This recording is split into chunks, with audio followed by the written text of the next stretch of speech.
The last words I heard, if you could even call them that, were my mother-in-law's chilling command. Start cooking at 4 a.m. and make sure everything is perfect this time. My husband, Hudson, echoed her. They didn't know that at 3 a.m. I was already at the airport, my heart hammering with a mix of terror and exhilarating defiance. 30 hungry relatives would arrive to an empty kitchen, their confused faces a future image in my mind. The gate agent's voice, crisp and almost mocking, crackled through the airport speakers at 3:01 a.m. Final boarding call for Flight 442 to Maui. My fingers, still trembling, clutched the boarding pass, the flimsy paper already damp with sweat and tears I was desperately trying to hold back. Behind me, somewhere in our suburban home, 40 minutes away, 30-place settings sat empty on the dining table. I'd spent 3 grueling hours arranging them the night before.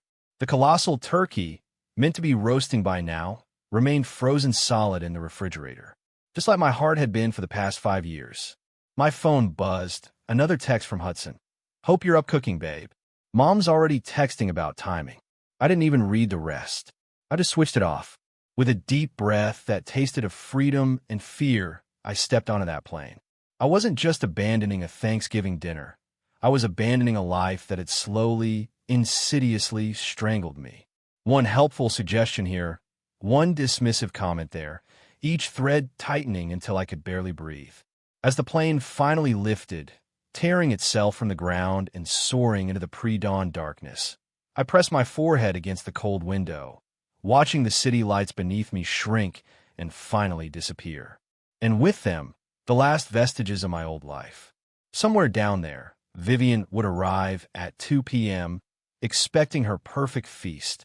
Hudson would stand there, utterly confused, probably calling me selfish for the first time to my face, instead of behind my back to his mother.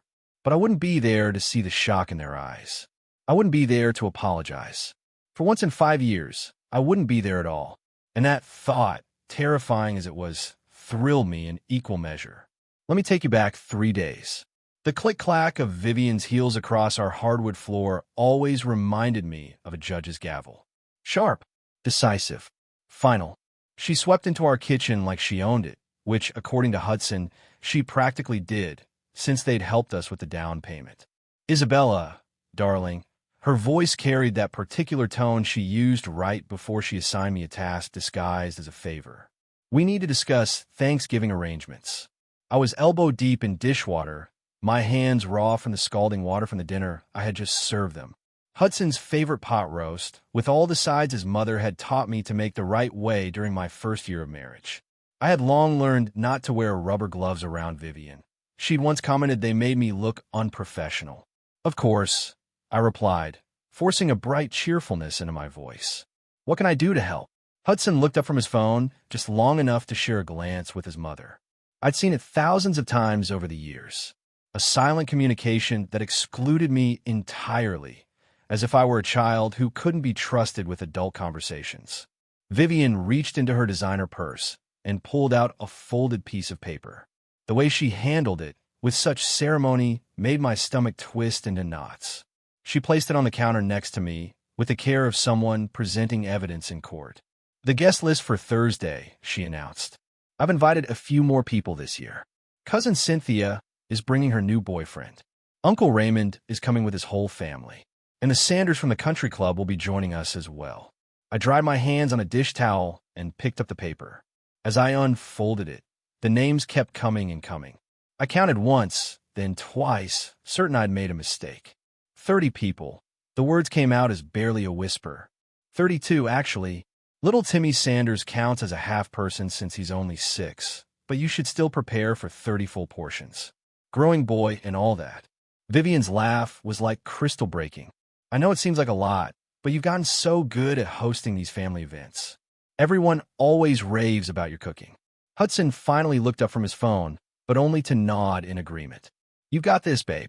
You always pull it off. I stared at the list, my eyes blurring slightly as I tried to process what they were asking. In previous years, we'd hosted maybe 15 people, and even that had meant I'd started cooking 2 days in advance, barely slept, and spent the entire dinner running back and forth between the kitchen and dining room while everyone else relaxed. "When did you invite all these people?" I asked, my voice smaller than I intended. "Over the past few weeks," Vivian said dismissively. "Don't worry about the timing, dear. You'll manage just fine. You always do. But I haven't bought groceries for 30 people. I haven't planned a menu for." "Oh, I took care of the planning part." Vivian pulled out another piece of paper, this one covered in her precise, elegant handwriting. "Here's the complete menu. I've upgraded a few things this year. The Sanders are used to a certain standard, you understand?" I looked at the menu and felt the room start to spin slightly. Turkey with 3 different stuffings. Ham with pineapple glaze. 7 different side dishes. For desserts, including a homemade pie crust for the pumpkin pie, because store-bought just won't do. Homemade cranberry sauce. Fresh bread rolls. "Vivian, this is a lot for one person to handle." She waved her hand as if I'd mentioned something trivial, like a minor inconvenience with the weather. "Nonsense. You're perfectly capable. Besides, Hudson will be there to help." I looked at my husband, hoping to see some recognition in his eyes that what his mother was asking bordered on impossible. Instead, he was already back to scrolling through his phone. "I'll definitely help out," he said without looking up. "I can carve the turkey and open wine bottles." Carve the turkey, open wine bottles. That was his idea of help for a meal that would require approximately 16 hours of active cooking time. "What time should I start cooking?" I asked, though part of me already knew the answer would be unreasonable. Vivian checked her expensive watch. "Dinner should be served at 2 p.m. sharp. The Sanders prefer to eat early. I'd say you should start around 4 a.m. to be safe. Maybe 3:30 if you want everything to be perfect." 4 a.m. I repeated. "Start cooking at 4 a.m. in the morning," she said more firmly this time, handing me the guest list. "And make sure everything is perfect this time." Hudson looked up then, but only to add his own emphasis. "Yeah, and make sure everything's perfect this time." The stuffing was a little dry last year. The stuffing that I'd made while simultaneously managing 6 other dishes while he watched football in the living room. The stuffing that everyone else had complimented. The stuffing that his mother had specifically requested I make again this year. "Of course," I heard myself say. "Of course, I'll make sure everything's perfect." But as I stood there holding that list of 32 names and a menu that would challenge a restaurant kitchen, something cold settled in the pit of my stomach. It wasn't just the impossibility of the task they'd assigned me. It was the casual way they'd assigned it. As if my time, my effort, my sanity were commodities they could spend without consideration. Later that night, after Vivian had gone home and Hudson had fallen asleep, I sat at our kitchen table with a calculator, trying to figure out the logistics. The turkey alone would need to go in the oven at 6 a.m. to be ready by 2 p.m., but I need the oven space for other dishes. The math didn't work. The timing was impossible. I found myself staring at the guest list, really looking at it for the first time. 32 people. But my name wasn't on it. I was cooking for 32 people, and I wasn't even considered a guest at the dinner I was preparing. That's when I noticed something else. Hudson's cousin Ruby wasn't on the list. Ruby, who had been coming to family Thanksgiving for years. Ruby, who had recently gotten divorced and was having a hard time.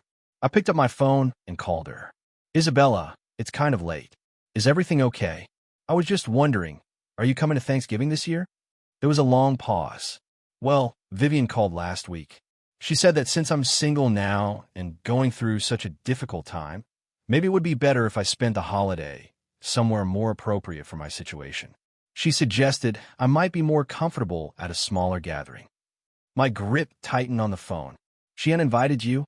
She didn't put it that way, but yes, I guess she did.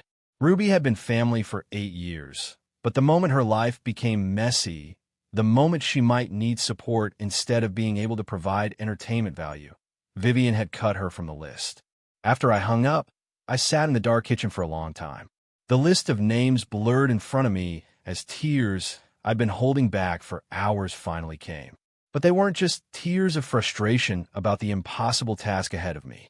They were tears of recognition, because I saw myself in Ruby's situation. I saw what happened when you stopped being useful to Vivian.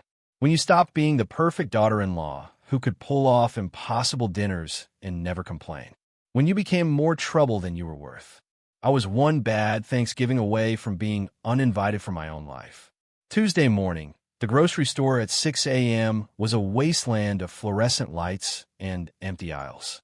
I'd been there since opening, my cart overflowing with ingredients for a meal that seemed more impossible with each item. I added 3 turkeys, 2 hams, pounds upon pounds of vegetables that I need to prep, chop, and cook into submission. The checkout total made my hands shake as I swiped our credit card, knowing Hudson would see the charge later and probably comment about the expense. Mrs. Suzanne from next door was in line behind me with a single bag of coffee and some muffins. "Having a big dinner this year?" she asked, eyeing my overflowing cart with concern. "Thanksgiving for 32, I replied, trying to sound casual about it. Her eyes widened. 32? By yourself? My husband will help, I said automatically, though the words tasted like lies. She looked at me for a long moment, and I could see pity creeping into her expression. "Honey, that's not help. That's watching someone drown while standing on the dock."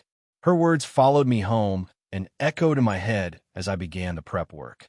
I laid out ingredients across every available counter space, transforming our kitchen into something that looked more like a commercial food preparation facility than a home. By noon, I'd been working for 6 hours straight and had barely made a dent in what needed to be done. My back ached, my feet throbbed, and I hadn't eaten anything except a handful of crackers. That's when Hudson wandered into the kitchen, still in his pajamas, coffee mug in hand. "Well, you're really going all out this year," he said, surveying the chaos. "Smells good already." I was elbow deep in turkey stuffing, my hands coated with a mixture of breadcrumbs, celery, and raw egg. "Can you help me get this in the bird? I can't manage it alone." He glanced at his watch. "Actually, I promised the guys I'd meet them for a quick round of golf. Pre-holiday tradition, but I'll be back in plenty of time to help with the heavy lifting tomorrow." I stared at him. "Golf? Today? Just 9 holes. Maybe 18 if we're making good time. You know how it is." He was already heading toward the door. "You've got everything under control here anyway. You're like a machine when it comes to this stuff." Like a machine. The words hit me harder than they should have. Machines don't get tired. Machines don't need help. Machines don't have feelings that can be hurt by casual dismissal. He was gone before I could respond, leaving me alone with 32 people's worth of food and the growing realization that I was invisible in my own home. The afternoon dragged by in a blur of chopping, seasoning, and pre-cooking what could be prepared ahead of time. Every surface in the kitchen was covered with dishes in various stages of completion. The refrigerator was so packed, I had to play Tetris with containers just to fit everything in. Around 5 p.m., Vivian called. "Just checking in on the preparations, dear. How are things coming along?" I looked around the disaster zone that was my kitchen, and my hands that were raw and bleeding from constant washing and food prep at the mountain of dishes that had already accumulated. "Fine," I said. "Everything's fine. Wonderful. Oh, and I forgot to mention, the Sanders boy has a severe nut allergy. You need to make sure none of the dishes contain any nuts or have been cross-contaminated. Life-threatening situation if there's any exposure." A nut allergy for a 6-year-old that she was mentioning now, the day before the dinner, after I'd already prepared 3 dishes that contained almonds or pecans. Which dishes exactly should I? "Oh, I'm sure you'll figure out. You're so good at managing these details. See you tomorrow, dear." She hung up before I could ask any of the dozen questions that immediately flooded my mind. I stood in my kitchen, surrounded by the evidence of 12 hours of nonstop work, and felt something crack inside my chest. Not break. That would come later. Just crack, like the first fissure in a dam that's been holding back too much pressure for too long. That night, Hudson came home smelling like beer and golf course grass, cheerful from his day of freedom. While I'd been trapped in preparation hell. "How'd the cooking go, babe?" "Everything ready for tomorrow's marathon session." I was sitting at the kitchen table, finally allowing myself to rest for the first time since dawn.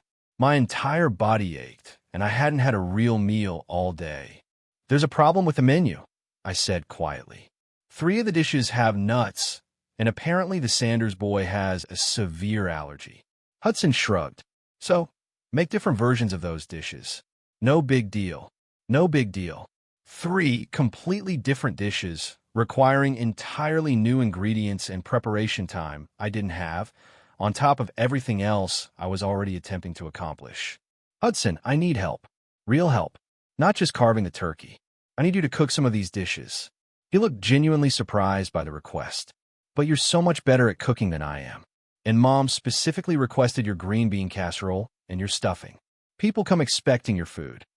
Then maybe people can come expecting your food too? I snapped, my exhaustion finally breaking through my carefully maintained politeness. The sharpness in my voice seemed to startle him. We'd been married for 5 years, and I'd never used that tone with him before. Boy, you're obviously stressed. Look, I'll definitely help tomorrow. I promise. But tonight, I'm pretty beat from golf, and I've got that early meeting I need to be fresh for. What early meeting? Tomorrow is Thanksgiving. Conference call with the Singapore office, time zone thing, but it'll only be an hour, maybe 2. I'll be done way before people start arriving. Another thing he hadn't mentioned. Another way I'd be handling the morning rush completely alone. I looked at my husband, really looked at him, and saw a stranger. When had he become someone who could watch me work myself to exhaustion and feel no obligation to help? When had I become someone whose struggles were so invisible that they didn't even register as real problems? I'm going to bed, I said finally. Good idea. Get some rest. Big day tomorrow. As I lay in bed that night, staring at the ceiling, I did math in my head. If I got up at 3:30 a.m., I could have the turkeys in the oven by 4 o'clock. That would give me 10 hours to prepare 7 side dishes, make fresh bread rolls, prepare 4 desserts, and create nut-free alternatives for the 3 dishes that were now off limits. 10 hours for what should have been 20 hours of work. The math didn't work. The timeline was impossible. And yet, somehow I was expected to make it happen, because I always made it happen. That's when I realized the most devastating truth of all. I had trained them to treat me this way. Every time I'd pulled off an impossible dinner. Every time I'd smiled and said, of course, when asked to do the unreasonable. Every time I'd apologized for things that weren't my fault. I had taught them that my limits didn't matter. I had made myself indispensable and invisible at the same time. I set my alarm for 3:30 a.m. and closed my eyes. Those sleeps seemed as impossible as the task waiting for me in a few hours. Wednesday, 2:47 a.m. I woke up before my alarm, my body jolting awake from a dream where I was running through an endless kitchen while faceless people shouted orders at me. The house was completely dark and silent, except for Hudson's steady breathing beside me. For a moment, I lay there in the darkness, and a strange thought crossed my mind. What would happen if I just didn't get up? What if I stayed in bed and let the alarm ring? What if 32 people showed up to an empty table and had to figure out their own dinner for once? The thought was so foreign, so completely counter to everything I'd been conditioned to do, that it almost made me laugh. Almost. But then I imagined Vivian's face when she arrived to chaos instead of perfection. I imagined Hudson's confusion when he realized I wasn't going to fix everything like I always did.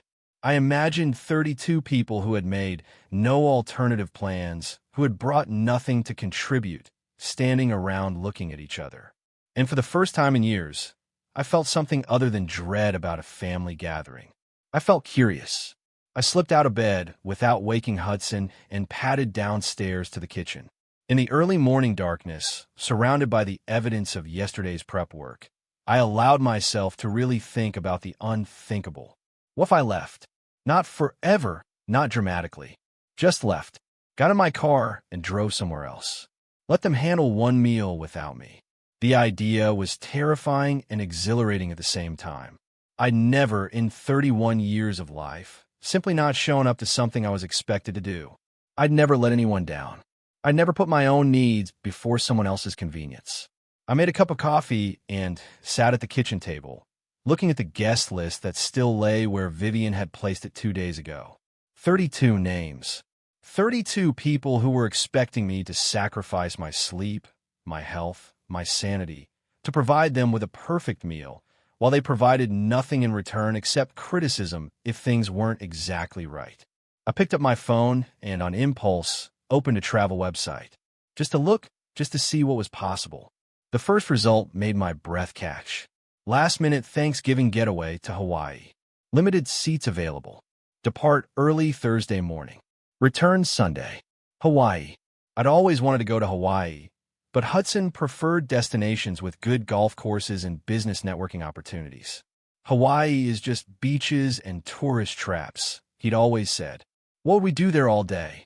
I clicked on the listing before I could talk myself out of it. The flight departed at 4:15 a.m., almost exactly the time I was supposed to start cooking. The price was high, much higher than Hudson would ever approve of for a spontaneous vacation. But it was our money, too.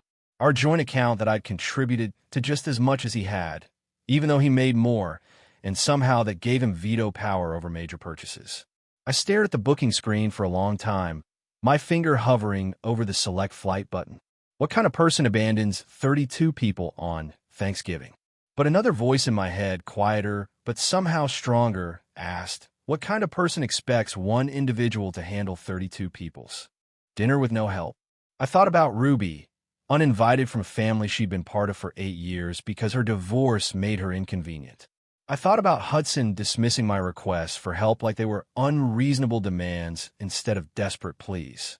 I thought about Vivian casually mentioning a life-threatening allergy the day before the dinner, as if my ability to completely restructure the menu overnight was a given. I thought about who I used to be before I became the person who always said yes, who always made it work, who always apologized for not being perfect enough. Before I could change my mind, I clicked Select Flight. The next screen asked for passenger information. I typed in my name, my birth date, my information, just mine. A party of one. There was something powerful about seeing my name on that booking form all by itself. Isabella Foster's. Not Hudson's wife. Not Vivian's daughter-in-law. Just me. I entered our credit card information and clicked Book Now. Before I could think too hard about what I was doing, the confirmation email arrived immediately. Flight 442 to Maui, departing 4:15 a.m., Gate B12. Check-in recommended 2 hours prior, which meant I needed to leave for the airport at 1:30 a.m. In 10 hours, I should be pulling the first turkey out of the oven. Instead, I'd be somewhere over the Pacific Ocean, watching the sunrise from 30,000 feet. The realization of what I'd just done hit me like a physical force. I was actually going to do this. I was going to disappear on Thanksgiving morning and let them figure out their own dinner. Part of me expected to feel guilt or panic or the urge to cancel the flight and get back to my preparations. Instead, I felt something I hadn't experienced in years: anticipation. I spent the rest of the early morning hours moving through the house like a ghost, packing a small suitcase with summer clothes I hadn't worn in months, swimsuits that had been buried in my drawer, sundresses that Hudson always said were too casual for the places we went together. As I packed, I found myself thinking about all the Thanksgivings I'd orchestrated over the years, all the hours of preparation, the stress, the exhaustion, all the times I'd eaten my own dinner cold because I'd been too busy serving everyone else, all the compliments that had gone to Vivian for hosting such lovely gatherings, while I remained invisible in the kitchen. I was folding a yellow sundress when Hudson's phone rang on his nightstand. It was 3 a.m. Who called at 3 a.m. unless it was an emergency? I crept closer to listen. Hudson, it's your mother. I know it's early, but I couldn't sleep. I'm so worried about tomorrow. Even through the phone, I could hear the anxiety in Vivian's voice. Mom, what's wrong? Is everything okay? I just keep thinking about the Sanders boys' allergy. What if Isabella doesn't properly handle the cross-contamination issue? What if something happens to that child in our home? The liability alone. My hands clenched into fists. She was calling at 3 a.m. to worry about my competence, not about the impossible task she assigned me, or whether I might need support. She'll handle it, Mom. She always does. Isabella's great with this stuff. But what if she's not careful enough? What if she's overwhelmed? 32 people is quite a lot, even for someone as capable as Isabella. Now she acknowledged it was a lot. Now, when it was too late to change anything, when I'd already spent 2 days in preparation hell. If you were so worried about the numbers, why didn't you mention that when you invited everyone? Hudson's voice carried an edge of irritation, but it was directed at his mother for waking him up, not for the impossible situation she'd created.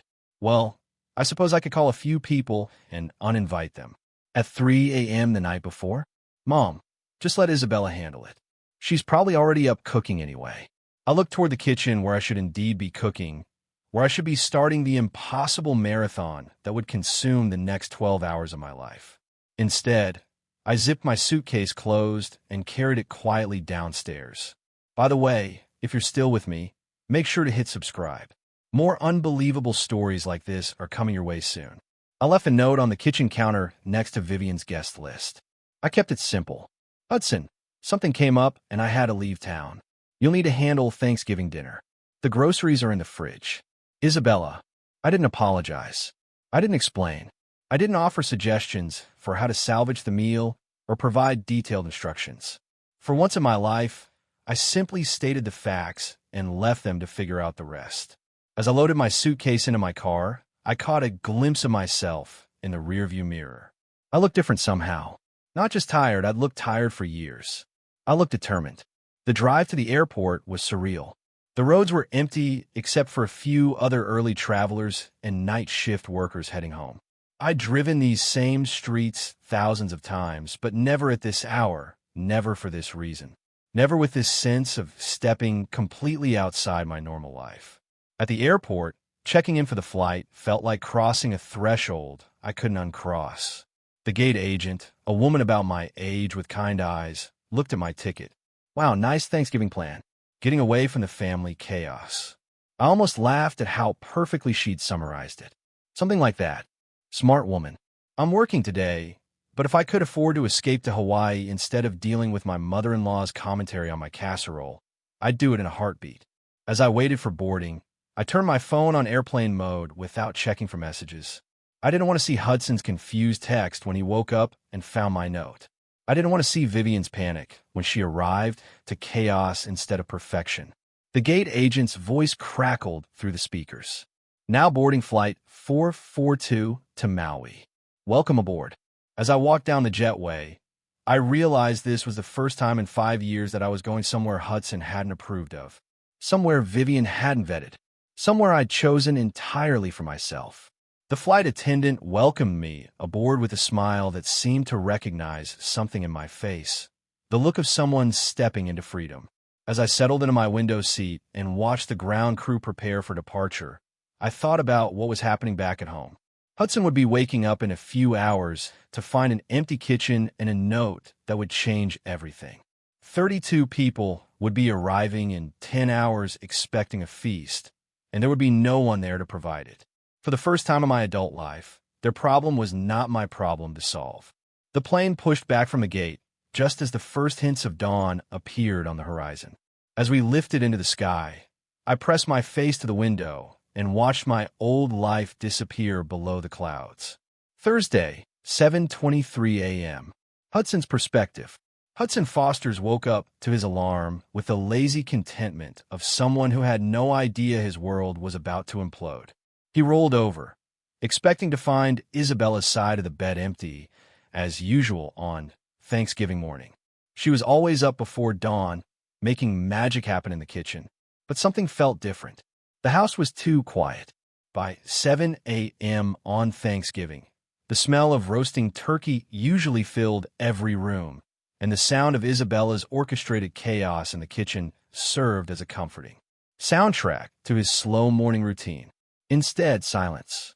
He padded downstairs in his boxers, expecting to find his wife surrounded by controlled culinary mayhem, probably looking a bit frazzled, but handling everything with the competent efficiency that had attracted him to her in the first place. The kitchen was empty, not just empty of people, empty of activity. The ingredients from yesterday's prep work sat exactly where Isabella had left them. No turkey in the oven, no pots bubbling on the stove, no evidence that the Thanksgiving marathon had begun. On the counter next to his mother's guest list sat a folded piece of paper with his name on it in Isabella's handwriting. Even as he unfolded it, some part of his brain refused to accept what he was reading. Hudson, something came up and I had to leave town. You'll need to handle Thanksgiving dinner. The groceries are in the fridge. Isabella. He read it 3 times before the words began to make sense. She was gone. Isabella, his wife, who had never missed a family obligation, who had never failed to deliver a perfect meal, who had never left him to handle anything domestic, was gone. His first thought was that someone must have died, a family emergency that had required her immediate departure. He grabbed his phone and called her, straight to voicemail. "Bella, I found your note. What happened? Whose emergency? Call me back immediately. People are going to start arriving in 6 hours, and I need to know when you'll be back." He hung up and called again. Voicemail again. That's when panic began to set in. Not panic about the dinner that seemed too enormous to process yet. Panic about his wife who always answered her phone, who never went anywhere without telling him exactly where she'd be and when she'd return. He called her sister, Carmen. "Hudson, it's early. Is everything okay? Is Isabella with you? Did someone in your family? Is there an emergency?" "What? No. Everyone's fine. Why would Isabella be here? Isn't she cooking your Thanksgiving feast?" The way Carmen said, "your Thanksgiving feast," carried an edge he'd never noticed before, like she knew something about their holiday arrangements that she didn't approve of. She left a note saying she had to leave town. "I thought maybe Isabella, just left." Carmen's voice shifted from sleepy confusion to something that sounded almost like admiration. "Good for her. Good for her, Carmen. 30 people are coming for dinner in 6 hours, and she's vanished." 30 people? Hudson, are you insane? You expected your wife to cook for 30 people by herself.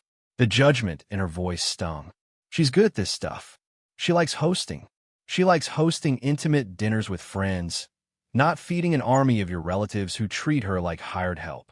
Hudson ended the call, disturbed by Carmen's reaction. Why was everyone acting like this was somehow his fault? He tried Isabella's phone again. Voicemail. 8:15 a.m. His conference call with Singapore started in 45 minutes. The call he couldn't miss. The one that could determine his promotion timeline for the next year. But 32 people were expecting dinner in less than 6 hours. He opened the refrigerator and stared at the contents. The raw turkeys looked back at him accusingly. He'd never cooked a turkey in his life. He'd never cooked anything more complicated than scrambled eggs. His phone rang. His mother. "Good morning, darling. How are the preparations coming along? Is Isabella managing the timeline properly?" "Mom, we have a problem." "What kind of problem? Did she burn something already? I told you we should have hired a caterer for a dinner this size." "Isabella's gone." Silence. "Then gone where?" "I don't know. She left a note saying something came up and she had to leave town. She's not answering her phone." "That's impossible. Isabella would never abandon a dinner party, especially not today. There must be some misunderstanding." Hudson looked at the note again, as if it might have changed. "There's no misunderstanding. She's gone, and we have 32 people coming for dinner." The silence stretched so long that Hudson wondered if the call had dropped. "Mother, this is a disaster." Her voice had gone cold and sharp. An absolute disaster. What kind of wife abandons her family on Thanksgiving? Something about the way she said it, the immediate assumption that Isabella was the villain in this scenario, made Hudson defensive in a way that surprised him. Maybe she had an emergency. Maybe something happened that she couldn't. What emergency requires someone to abandon 32 dinner guests? What emergency prevents someone from answering their phone to explain the situation? Hudson didn't have an answer to that. "We need to fix this immediately," Vivian continued, her voice taking on the commanding tone she used when managing family crises. "Call every decent restaurant in town. See if any of them can prepare an emergency Thanksgiving dinner for 32 people." Hudson spent the next hour on the phone with restaurants, catering companies, and hotels. Every conversation went the same way. Laughter, followed by the information that their Thanksgiving dinners had been booked for months. "Sir," said the manager of the Hilton, "it's 9 a.m. on Thanksgiving. Even if we had availability, which we don't, there's no way to prepare a dinner for 32 people with 5 hours' notice." By 10 a.m., Hudson had exhausted every professional option. His Singapore conference call had come and gone, ignored. He'd probably damaged his relationship with his biggest client, but that seemed secondary to the immediate crisis. He called his mother back. "Any luck with the restaurants?" "Nothing. Everyone's booked." "What do we do?" "We cook it ourselves, obviously." Hudson looked at the raw turkeys again. "Mom, I don't know how to cook a turkey. I don't know how to cook any of this." "Then you learn. YouTube exists. How hard can it be? Vivian arrived with her sleeves rolled up and a grim expression that suggested she was preparing for battle. She surveyed the kitchen like a general, assessing a battlefield where all the soldiers had deserted. "This is worse than I thought," she announced. "These turkeys should have been in the oven 4 hours ago. They'll never be ready in time." Hudson, who had spent the last hour watching YouTube videos about turkey preparation while growing increasingly panicked, looked up from his phone with desperate hope. "Can we cook them faster somehow? Higher temperature?" "Hudson, darling, you cannot rush a 20-pound turkey. Physics doesn't bend to accommodate your wife's abandonment issues." They worked in intense silence for the next hour, Vivian barking instructions while Hudson fumbled through tasks that Isabella had always made look effortless. The stuffing ingredients sat in bowls looking like components for a science experiment neither of them understood. The green bean casserole recipe might as well have been written in ancient Greek. "Where's the stand mixer?" Vivian demanded, rifling through cabinets. "I don't know. Isabella always handles the kitchen stuff." "Well, Isabella isn't here, is she?" At noon, Hudson's phone started ringing with calls from relatives asking about arrival times and dietary restrictions. Each conversation became more uncomfortable than the last. "Hey, Hudson, it's Uncle Raymond. Should I bring something?"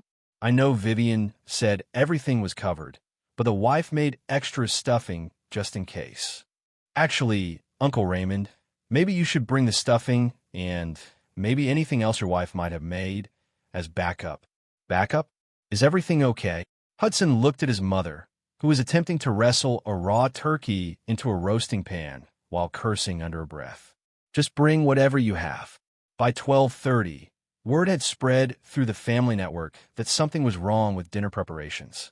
Hudson's phone buzzed constantly, with confused relatives offering to help, asking questions, or trying to figure out if they should make alternative plans. The kitchen had descended into chaos. Vivian had managed to get one turkey into the oven, but it was clear to both of them that it wouldn't be ready until evening. The side dishes remained untouched. The elegant timeline Isabella always maintained had collapsed into panic and improvisation. "This is humiliating," Vivian said, flour in her hair and defeat in her voice. "Absolutely humiliating. The Sanders are going to think we're incompetent." "Maybe we should just cancel," Hudson suggested weakly. "Cancel? We cannot cancel Thanksgiving dinner at 1 p.m. on Thanksgiving Day. Do you have any idea what people will think?" But Hudson was beginning to realize that what people thought was the least of his problems. The doorbell rang like a death knell. Hudson opened the door to find Cousin Cynthia and her new boyfriend standing on the porch with a bottle of wine and expectant smiles. "Something smells interesting," Cynthia said, sniffing the air with obvious confusion. Instead of the rich aromas of a Thanksgiving feast, the house smelled like raw onions and panic sweat. "We're running a little behind schedule," Hudson said, his voice strained with false cheerfulness. More cars pulled into the driveway. Uncle Raymond with his arms full of backup dishes. The Sanders with their 6-year-old son and obvious expectations of the high-class dinner Vivian had promised them. Cousin after cousin, friend after friend, all arriving to find Hudson standing in the doorway, looking like he was greeting mourners at a funeral. "Where's Isabella?" asked Aunt Margaret, looking around for the hostess who usually greeted everyone with genuine warmth and the promise of an amazing meal. "Had to step out. Emergency." The living room filled with increasingly confused relatives. Conversations grew stilted as people realized something was seriously wrong. The dining room table, set with Isabella's careful place settings from 2 days ago, stood ready for a feast that didn't exist. Vivian emerged from the kitchen, looking like she'd been through a war. Her perfect hair was disheveled, her clothes stained with various food substances, and her usual composure had cracked to reveal something close to panic. "Everyone, please be patient.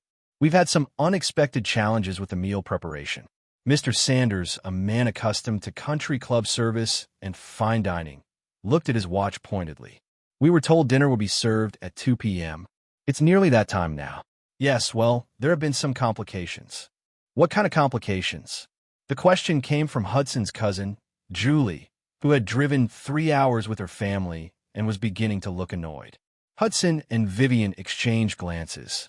Neither of them wanted to be the one to explain that the woman they'd all taken for granted had simply vanished, leaving them helpless. Isabella had to leave town suddenly, Hudson said finally. Family emergency. The room fell silent as 32 people processed this information. She left today? This from Ruby's sister, who, unlike Ruby, had made the guest list. What kind of emergency happens at 4 a.m. on Thanksgiving morning? Hudson didn't have an answer. Uncle Raymond cleared his throat. Well, what's the plan for dinner then? All eyes turned to Hudson and Vivian. 32 people who had made no backup plans, brought no substantial food contributions, and arranged their entire day around a meal that had been promised to them. We're working on it, Vivian said weakly. Little Timmy Sanders, the 6-year-old with the severe nut allergy, tugged on his mother's dress. Mommy, I'm hungry. When are we eating? His innocent question seemed to break whatever spell had been keeping the room politely quiet. Suddenly, everyone was talking at once. Maybe we should order pizza. Pizza places aren't open on Thanksgiving. What about Chinese food? With a 6-year-old who has food allergies. This is insane. We should have been told earlier. Where exactly did Isabella go? How long have you known she wasn't going to be here? Hudson felt the walls, closing in around him. 32 pairs of eyes, all looking to him for answers he didn't have, solutions he couldn't provide. That's when his phone buzzed with a text message. It was from Isabella's number. The entire room seemed to sense his reaction as he opened the message. Everyone fell silent, waiting to hear what his missing wife had to say. The text contained a single photo. Isabella, wearing a yellow sundress he'd never seen before, sitting at a beachside restaurant with a tropical drink in her hand. Her hair was loose and flowing in the ocean breeze. Her face was turned toward the camera with an expression of pure, radiant peace. Below the photo, a simple message. Thanksgiving dinner in paradise. Tell Vivian the turkey is her problem now. Hudson stared at the phone, his brain struggling to process what he was seeing. His wife, his reliable, predictable, always accommodating wife, was in Hawaii. She wasn't handling a family emergency. She wasn't planning to return in time to save dinner. She had planned this. She had chosen this. She had abandoned 32 people on Thanksgiving. And from the look on her face in that photo, she had absolutely no regrets about it.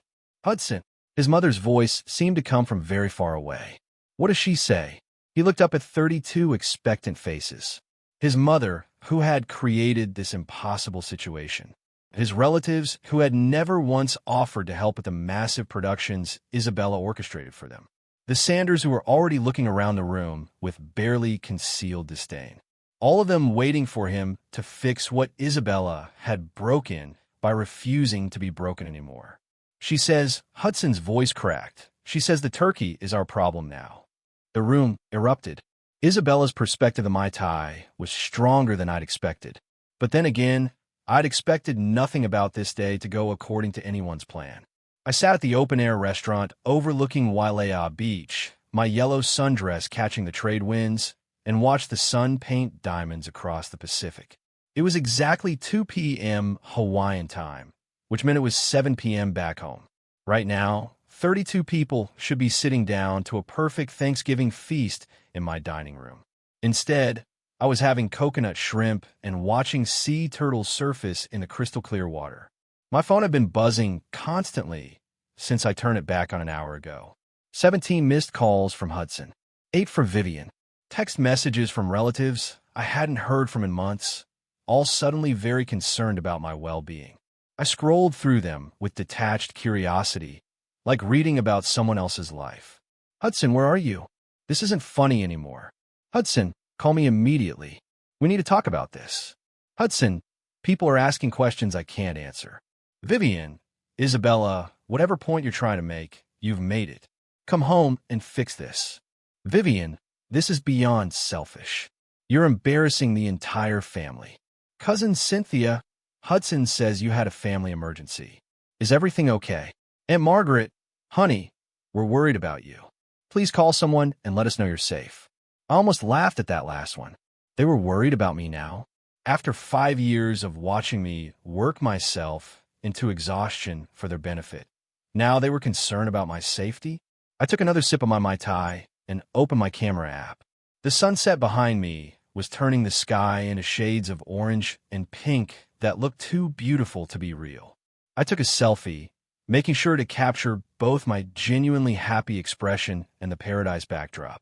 Then I sent it to Hudson with a message I'd been composing in my head for the past 8 hours. Thanksgiving dinner in paradise.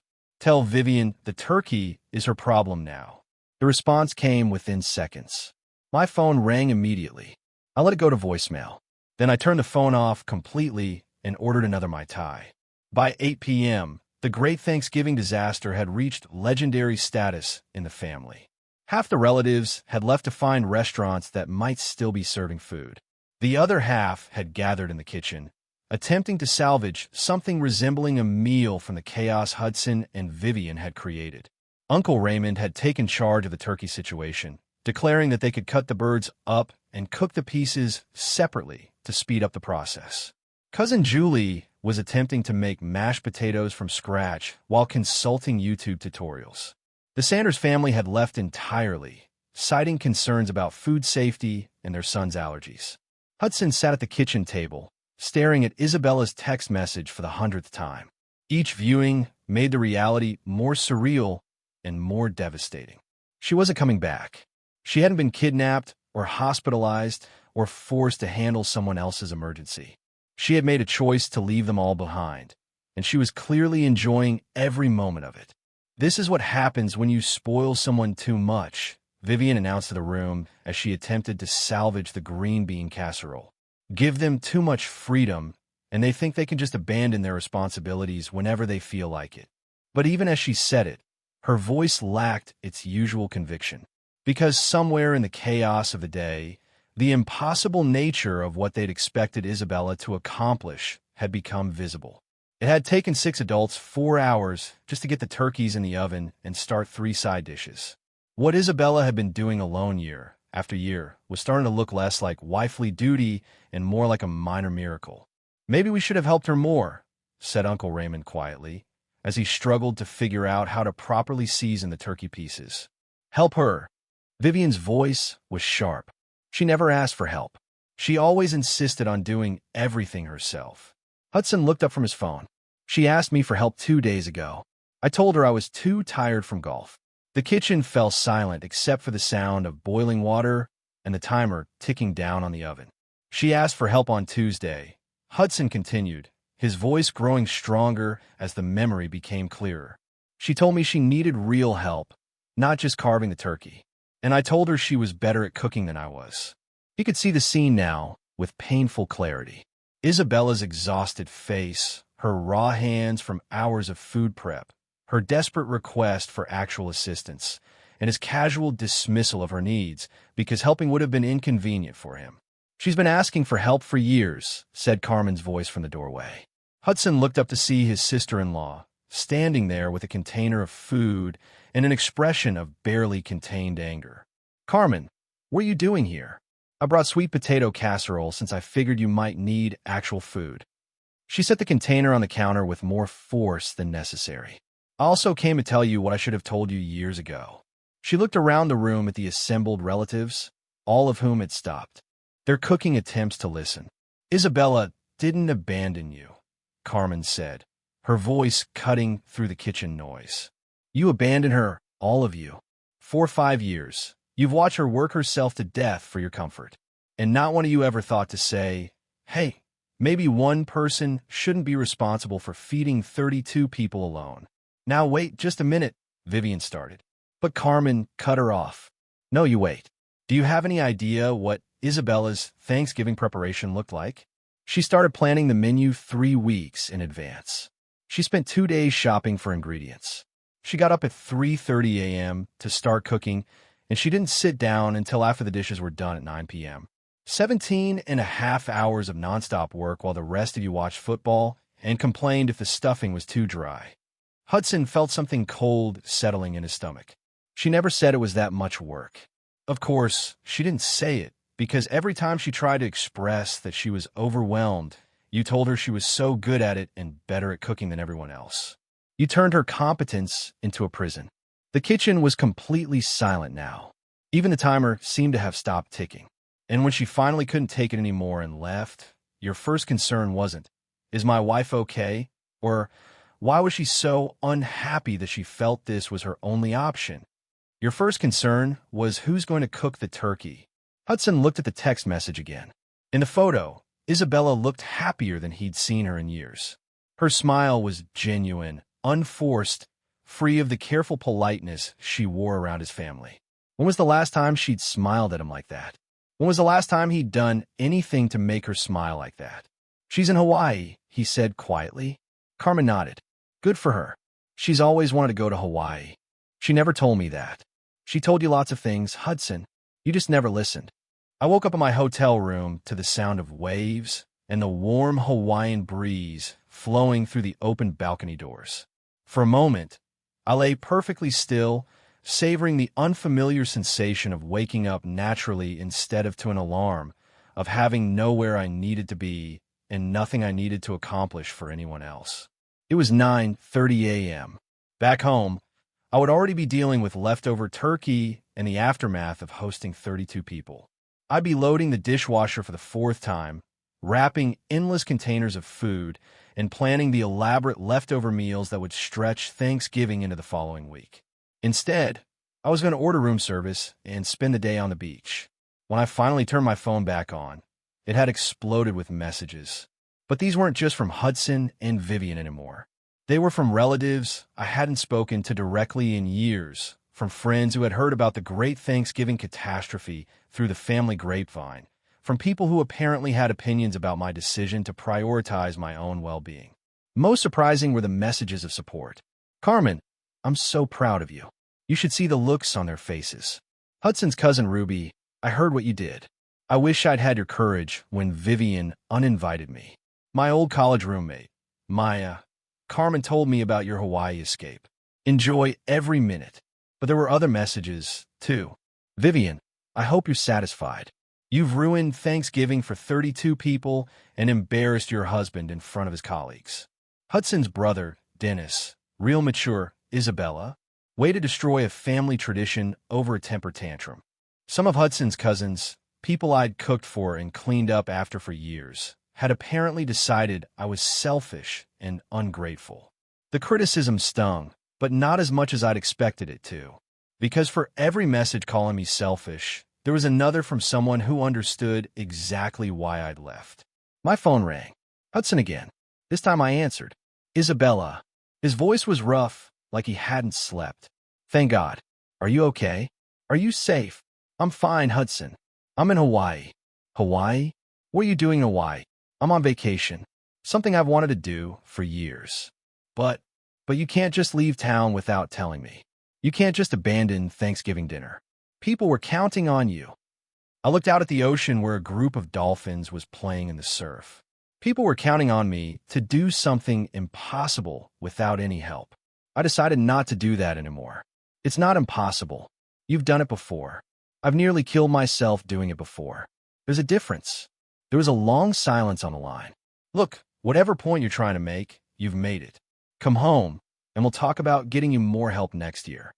More help, like I was asking for a favor instead of basic human consideration. What kind of help, Hudson? I don't know. Maybe we could hire someone to serve the food so you don't have to run back and forth. What about cooking the food? Well, you're so much better at that than anyone else. And there was the fundamental misunderstanding that had defined our entire marriage.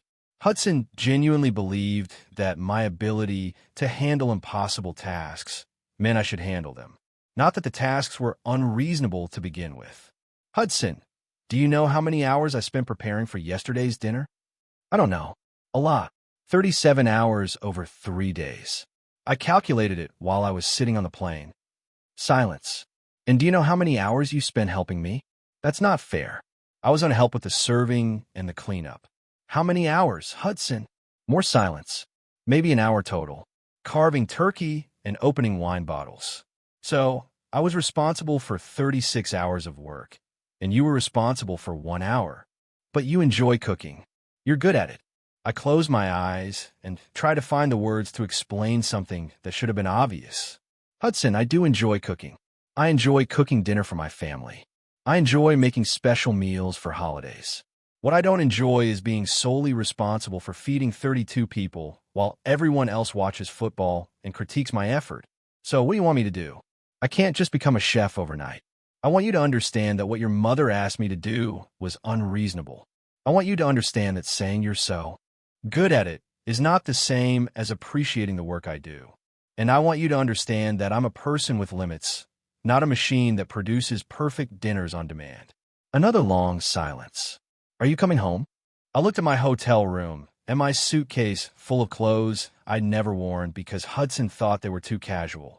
At the Paradise waiting for me just outside the door. I'm coming home Sunday. Good. We can. But things are going to be different, Hudson. Different how? I'm done being the only person responsible for your family's comfort. I'm done apologizing for not being perfect. And I'm done pretending that what happened yesterday was my fault instead of the inevitable result of years of taking me for granted. I could hear him breathing on the other end of the line, processing what I was saying. So what does that mean? It means that next year, if your mother wants to invite 32 people for Thanksgiving, she can cook for 32 people, or she can hire a caterer, or she can accept that family gatherings don't have to be elaborate productions. But she cannot expect me to sacrifice my health and sanity for her social ambitions. She's going to hate that. Then she'll hate it. That's not my problem anymore. Isabella, you're being unreasonable. Family comes first. That's what marriage is about. I felt something snap inside me, clean and final. Whose family, Hudson? Because your family has made it very clear over the years that I'm not really part of it. I'm the help. I'm the person who makes things nice for everyone else. But I'm not actually considered when decisions are made. That's not true. Really? When your mother made the guest list, did she ask me if I could handle cooking for 32 people? When she decided to upgrade the menu, did she consider whether I had the time and energy for all those extra dishes? When she mentioned the nut allergy at the last minute, did she think about how that would affect my preparation? She probably assumed. She assumed I would handle it, because I always handle it. Just like you assumed I would handle it. Neither of you considered whether it was fair to ask me to handle it. I could hear voices in the background, his family probably gathering for leftover turkey and post-mortem analysis of the great Thanksgiving disaster. I have to go, Hudson said finally. But we need to finish this conversation when you get home. Yes, we do. After I hung up, I sat on my balcony for a long time, thinking about the conversation and what it meant for my marriage. Hudson still didn't understand what he'd done wrong. He still thought this was about me being ungrateful, rather than about years of systematic dismissal of my needs and feelings. But for the first time in our relationship, I had stated my boundaries clearly and without apology. I had said no to something that was unreasonable, and I had stuck to it, even when it disappointed people. It felt terrifying and liberating at the same time. I ordered a tropical fruit plate from room service and spent the day reading a novel on the beach, something I hadn't done in years. Every few hours, I took a photo of my surroundings and posted it to social media with captions like, "Learning to put myself first," and "Paradise is a state of mind." I knew Hudson's family was probably seeing these posts. I knew they were probably analyzing every word for signs of mental breakdown or evidence of selfishness. I didn't care anymore. For 3 days, I was going to be exactly as selfish as they'd accused me of being. I was going to think only about my own comfort, my own desires, my own happiness. It was going to be the best vacation of my life. The flight back to reality was turbulent, both literally and metaphorically. As we descended through storm clouds toward the airport, I felt my phone buzzing back to life with messages I'd been ignoring for the past day. Hudson, what time does your flight land? I'll pick you up. Carmen, how is Paradise? Ready to come back and set some boundaries. Vivian, we need to have a family meeting about your behavior. This cannot happen again. That last message made me laugh out loud, earning a concerned look from the businessman in the seat next to me. Vivian wanted to have a family meeting about my behavior, as if I were a teenager who had missed curfew instead of a grown woman who had refused to be taken advantage of. The airport was crowded with post-holiday travelers. all of us looking slightly shell-shocked by the transition from vacation time back to real-world responsibilities. But as I walked through the terminal, I noticed something different about my own reflection in the shop windows. I stood straighter. My face looked relaxed in a way it hadn't in years. Hudson was waiting for me at baggage claim, looking like he hadn't slept well in days. His clothes were wrinkled, his hair unkempt, and there were dark circles under his eyes that made him look older than his 34 years. "Hi," he said when he saw me approaching. "Hi." We stood there for a moment. Two people who had been married for 5 years, suddenly unsure how to interact with each other. "How was your trip?" he asked finally. It was exactly what I needed. He waited for me to elaborate, but I didn't. The old Isabella would have filled the awkward silence with apologies and explanations, reassuring him that everything was fine and normal could resume immediately. The new Isabella just collected her suitcase and walked toward the parking garage. The drive home was mostly silent, punctuated only by Hudson's occasional attempts at conversation that I answered briefly and without enthusiasm. I wasn't trying to be cold. I was just done performing emotional labor for his comfort. As we pulled into our driveway, Hudson finally asked the question that had obviously been eating at him. "So what happens now?" I looked at our house, the house where I'd spent 5 years making myself smaller and smaller to accommodate everyone else's needs, and felt a strange mix of familiarity and detachment. Now, we figure out if our marriage can survive me having boundaries. I was barely finished unpacking when the doorbell rang. Through the peephole, I could see Vivian standing on our front porch with the posture of someone preparing for battle. I considered not answering, but that would only delay the inevitable conversation. "Vivian," I said as I opened the door. "How nice to see you." She pushed past me into the house without waiting for an invitation, her high heels clicking against the hardwood floor with their familiar sound of authority. "We need to talk," she announced, settling herself on our living room couch, as if she were holding court. "I figure we might. What you did on Thursday was unacceptable. Absolutely unacceptable. Do you have any idea how humiliating it was to have to explain your absence to 32 people?" I sat across from her in the chair Hudson always said was too formal for everyday use, but had always been my favorite spot in the room. "I imagine it was very difficult," I said calmly. She seemed taken aback by my tone, which was neither defensive nor apologetic. "Difficult? It was a disaster, Isabella. A complete disaster. The Sanders are telling everyone at the country club that we can't be trusted to host a proper dinner party. Cousin Cynthia's new boyfriend thinks our entire family is dysfunctional. Uncle Raymond spent 4 hours trying to cook turkeys he had no idea how to prepare. That sounds very stressful for everyone. I'm sure it was very difficult to suddenly be responsible for tasks they'd never had to handle before. Are you mocking me? Not at all. I'm genuinely sorry that everyone had a stressful Thanksgiving. I'm sure it was very difficult to suddenly be responsible for tasks they'd never had to handle before." Vivian's eyes narrowed. "Tasks they'd never had to handle before because you always insisted on doing everything yourself. You never asked for help. You never indicated that you were overwhelmed. You just took control of every holiday gathering and then apparently resented us for letting you." I felt the familiar anger rising in my chest. But this time, I didn't push it down or try to manage it for her comfort. "Vivian, I asked for help dozens of times over the years. I asked Hudson to help with cooking. I suggested potluck-style gatherings where everyone contributed dishes. I mentioned that 32 people might be too many for one person to handle. I don't recall those conversations."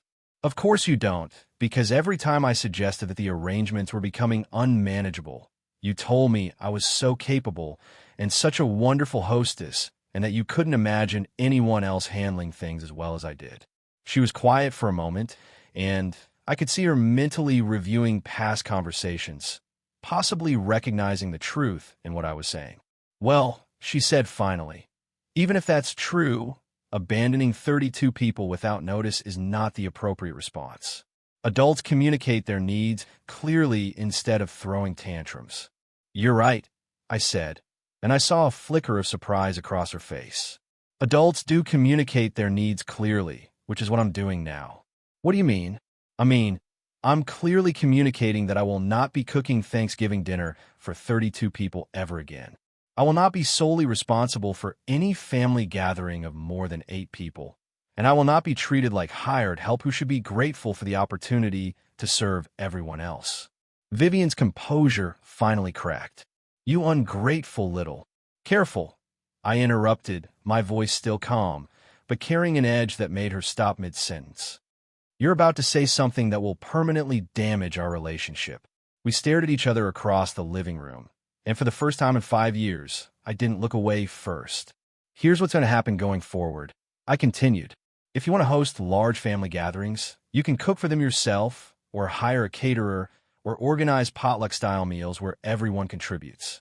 What you cannot do is assign me the work while taking credit for the hospitality. Hudson will never agree to this. Then Hudson and I will have some decisions to make about our marriage. You would divorce your husband over Thanksgiving dinner. I considered the question seriously before answering. I would divorce my husband over being treated like my contributions don't matter, my time isn't valuable, and my well-being is less important than everyone else's convenience. The Thanksgiving dinner was just the most obvious example of a much bigger problem. Vivian stood up, her purse clutched tightly in her hands. This isn't over, Isabella. You're right. It's not over. It's just beginning. I'm finally standing up for myself, and you're going to have to decide how you want to respond to that. After she left, I sat in my favorite chair for a long time, replaying the conversation. Part of me felt guilty for being so direct, so unyielding in my position. The old Isabella would already be planning how to smooth things over, how to apologize for speaking too harshly, how to find a compromise that made everyone else comfortable. But the new Isabella, the woman who had discovered her own strength on a beach in Hawaii, recognized that this conversation had been 5 years overdue. That evening, Hudson came home from work to find me cooking dinner. Just for the two of us. Nothing elaborate, nothing designed to impress anyone. Grilled chicken and vegetables, simple and uncomplicated. Smells good, he said, kissing my cheek in the automatic way married couples do. Thanks. How was your day? Long. People are still talking about Thursday. My boss heard about it somehow and made some joke about my wife abandoning ship. It was embarrassing. I sat down my spatula and turned to face him. Hudson, I need to ask you something. I need you to really think about your answer. Something in my tone made him pay attention in a way he hadn't in years. Okay, do you think what happened Thursday was my fault? He opened his mouth to answer quickly, then seemed to catch himself. It was complicated. That's not what I asked. Do you think it was my fault that 32 people didn't have Thanksgiving dinner? You were the one who left. That's still not what I asked. He was quiet for a long moment, and I could see him actually thinking about the question instead of giving me the automatic response. I guess I think you could have handled it differently. How should I have handled it differently? You could have talked to me about feeling overwhelmed. We could have figured something out together. I turned back to the stove, more sad than angry. Hudson, I did talk to you about feeling overwhelmed. 3 days before Thanksgiving, I told you I needed real help. You told me you were too tired from golf. But I meant I would help during the actual dinner with carving turkey and opening wine bottles. 1 hour of help for a meal that required 37 hours of preparation. I could feel him processing this information, maybe for the first time really understanding the math of what I'd been doing. I didn't realize it was that much work, but you never asked. In 5 years of marriage, you've never once asked me how much time I spend preparing for your family's dinners. You just assumed it was easy because I made it look easy. I turned the heat off under the chicken and faced him again. Hudson, I need to know, do you see me as your partner? Or do you see me as someone whose job it is to make your life comfortable? That's not fair. Of course, you're my partner. Then why don't you know anything about the work I do to maintain our life? Why don't you know how I spend my time, what I struggle with, what I need help with? He started to answer, then stopped. I could see him realizing that he didn't have a good response. I guess I just assumed. I thought you liked doing all the hosting stuff. I like some of it. I like cooking for people I care about. I like creating beautiful experiences. What I don't like is being taken for granted. What I don't like is being assigned impossible tasks and then criticized when they're not perfect. So what do you want from me? It was the first time in our entire marriage that he'd asked me that question directly. I want you to see me. I want you to notice when I'm struggling and offer to help without being asked. I want you to value my time and energy the same way you value your own. And I want you to stand up to your mother when she treats me like hired help instead of family. Stand up to my mother. Hudson, she uninvited your cousin, Ruby, because Ruby's divorce made her inconvenient. She assigned me a task that would have challenged a restaurant kitchen and then acted like it was a reasonable request. She mentioned a life-threatening allergy the day before the dinner. And when I finally couldn't take it anymore, she called me ungrateful. Hudson was quiet for a long time. She came by today. I continued. She told me that what I did was unacceptable and that I need to apologize to everyone for ruining Thanksgiving. What did you tell her? I told her that I won't be cooking for 32 people ever again. I told her that if she wants to host large gatherings, she could do the work herself or hire someone to do it. Hudson's face went pale. Isabella, you can't just. She's my mother, and I'm your wife. The question is which relationship matters more to you. The kitchen fell silent except for the sound of the exhaust fan and the distant hum of the refrigerator. That's not fair, Hudson said finally. You're making me choose. No, Hudson, life is making you choose. I'm just finally telling you what I need instead of pretending I don't need anything. He sat down heavily at the kitchen table, looking older than I'd ever seen him. I don't know how to do this. I don't know how to stand up to her. For the first time since I'd returned from Hawaii, I felt a flicker of hope, because admitting he didn't know how was different from refusing to try. You start by acknowledging that what she asked me to do was unreasonable, I said softly. You start by telling her that you're sorry you let me handle all that work alone for so many years. And if she doesn't accept that, if she gets angry, then she gets angry. Hudson, your mother's feelings are not more important than your wife's well-being. He looked up at me, then really looked at me, and I could see him trying to understand something that had been invisible to him for years. I'm scared, he said quietly. I'm scared that if I change how things work with my family, I'll lose them. And I'm scared that if I don't change, I'll lose you. You might lose them, I said. Honestly, some people can't handle it when the people they've taken advantage of start setting boundaries. But Hudson, you've already been losing me. For years, you've been losing me a little bit every time you chose their comfort over my well-being. I sat down across from him at the table where we'd shared thousands of meals, where I'd planned countless dinner parties, where I'd made grocery lists for feasts I'd cook alone. I love you, I said. I've loved you since the day we met, but I can't live the rest of my life being invisible in my own marriage. I can't keep sacrificing my health and happiness so everyone else can avoid doing their share of the work. So what happens now? Now, you decide what kind of husband you want to be and what kind of marriage you want to have. And if I choose wrong, I reached across the table and took his hand, the first time I'd initiated physical contact since returning from Hawaii. Then we'll both know where we stand. 1 year later, I woke up naturally at 8:30 a.m., sunlight streaming through the windows of our bedroom. From the kitchen downstairs, I could hear the sounds of Hudson starting coffee and the quiet voices of Carmen and her family who had arrived the night before. This year, we were hosting 8 people for Thanksgiving dinner. Hudson's brother and his wife, Carmen and her husband and 2 kids, an elderly neighbor who had nowhere else to go, and us. 8 people instead of 32. A manageable, intimate gathering where everyone was contributing something and no one person was responsible for the entire production. Vivian was spending Thanksgiving with the Sanders at their country club, where she had hired a professional catering service to ensure everything was properly managed. She made it clear that our new boundaries were unacceptable to her and that she considered our scaled-back celebration to be disappointing compared to the elaborate productions of previous years. Hudson had been devastated at first when she'd essentially uninvited us from the larger family gatherings.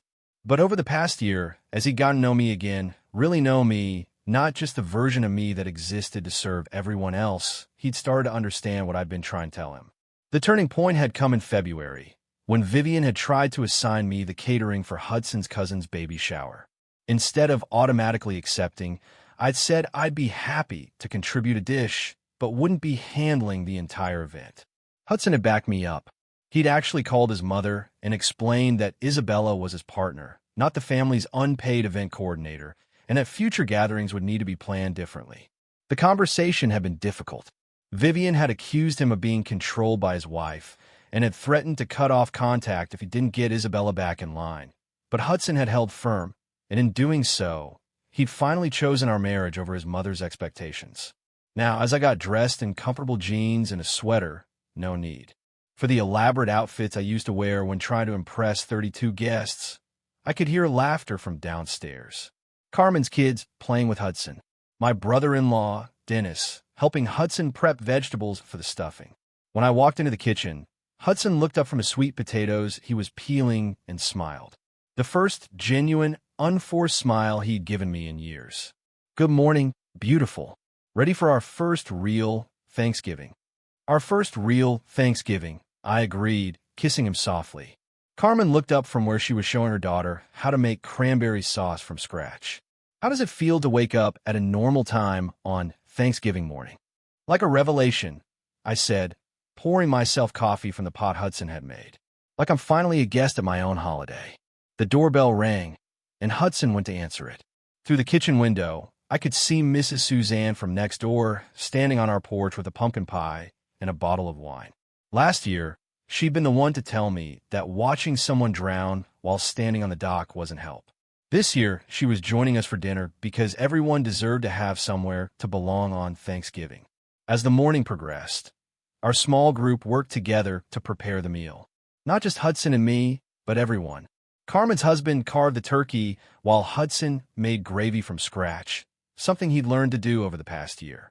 Dennis and his wife handled the side dishes they'd volunteered to bring. Even the kids helped by setting the table and arranging the flowers. By 2 p.m., we were sitting around our dining room table. Not the elaborate formal setup I used to create for 32 people, but a warm, comfortable arrangement that actually allowed for conversation. As we went around the table, sharing what we were grateful for, I found myself thinking about the woman I'd been a year ago. The woman who had been drowning in other people's expectations while everyone watched from the dock. When it was my turn to speak, I looked around at the faces of people who saw me as a person, not as a service provider. "I'm grateful for learning the difference between being needed and being used," I said. "I'm grateful for discovering that I can love people without sacrificing myself for them. And I'm grateful for finding out who I really am when I'm not trying to be perfect for everyone else." Hudson reached over and squeezed my hand. "I'm grateful that my wife taught me how to be a better husband," he said, even when it meant she had to go to Hawaii to get my attention. Everyone laughed, and I felt something I hadn't experienced in years. Complete contentment with exactly where I was and who I was with. After dinner, as we all cleaned up together, everyone contributing, no one person stuck with all the work, I stepped out onto our back porch for a moment of quiet. My phone buzzed with a text message. For a split second, I tensed, wondering if it might be Vivian with some criticism or demand. Instead, it was a photo from Ruby, Hudson's cousin, who had been uninvited from the family gatherings last year. She'd sent a picture of herself at a Friendsgiving celebration with a group of people I didn't recognize, all of them laughing around a table full of food.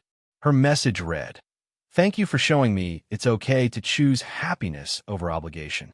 Having the best Thanksgiving of my life with people who actually want me here." I smiled and put my phone away without responding. Some messages didn't need responses. They just needed to be received and appreciated. Hudson appeared beside me on the porch, wrapping his arms around me from behind. "Regrets?" he asked softly. I leaned back against him and looked up at the stars that were just beginning to appear in the evening sky. "About Hawaii? Never. About us? About how hard this year has been." I turned in his arms so I could see his face. "Hudson, this year has been the first year of our marriage where I felt like I mattered, where I felt like my voice was heard and my needs were considered. It's been hard, but it's been real. I'm sorry it took me so long to understand. I'm sorry it took me so long to demand understanding." We stood there for a moment in comfortable silence, listening to the sounds of our family cleaning up inside, of normal people doing normal amounts of work and sharing normal amounts of responsibility. "So what's the plan for next year?" Hudson asked. "Same group, same size, same boundaries," I said firmly. "Whatever else changes, that stays the same." "Good," he said, kissing the top of my head. "I like the woman who sets boundaries." I like her a lot better than the woman who pretended she didn't have any. As we walked back inside together, I caught a glimpse of myself in the hallway mirror. The woman looking back at me was relaxed, confident, genuinely happy. She was someone I recognized, not the people-pleasing ghost I'd become over the years, but the person I'd been before I learned to make myself smaller for everyone else's comfort. She was someone I was proud to be. In the kitchen, Carmen was loading the last of the dishes into the dishwasher while her kids played quietly in the living room. Dennis and his wife were packing up the leftovers they were taking home. Everyone was contributing to the cleanup, just like everyone had contributed to the meal. "This was perfect," Carmen said, hugging me goodbye. "Exactly what Thanksgiving should be. Intimate," agreed Dennis's wife. "Actually relaxing instead of feeling like a performance." After everyone had gone home, Hudson and I sat together on our couch. Both of us tired, but satisfied in a way I hadn't felt after a holiday in years. "I have something for you," Hudson said, reaching into his jacket pocket. "It's not Christmas yet," I protested. "It's not a Christmas gift. It's an apology gift and a promise gift." He handed me a small envelope. Inside was a round-trip ticket to Hawaii, departing the day after Christmas. "For both of us this time," he said. "I figured it was time I saw what paradise looks like through your eyes." I looked at the ticket, then at my husband, who had spent the past year learning how to see me as a person instead of a service provider. "Hudson Foster's," I said, using his full name the way I had when we were dating, and everything felt possible. "You just might be worth keeping after all." He laughed and pulled me closer. "Isabella Foster's," he said. "I'm going to spend the rest of my life making sure you never feel invisible again." Outside, the first snow of the season was beginning to fall, covering our neighborhood in clean, white silence. But inside our house, everything felt warm and bright and full of possibility. I had learned to choose myself without losing the people who truly mattered. I had learned that love doesn't require sacrifice of self, but recognition of self. And I had learned that sometimes the most revolutionary thing you can do is simply refuse to disappear. The turkey was gone, the dishes were done, and I was finally completely home. This story shows how powerfully our actions, or inactions, can shape the lives of those around us. Have you ever reached a breaking point where you had to choose yourself, even if it meant disappointing others? What did you do? Tell me what you think. I really want to know.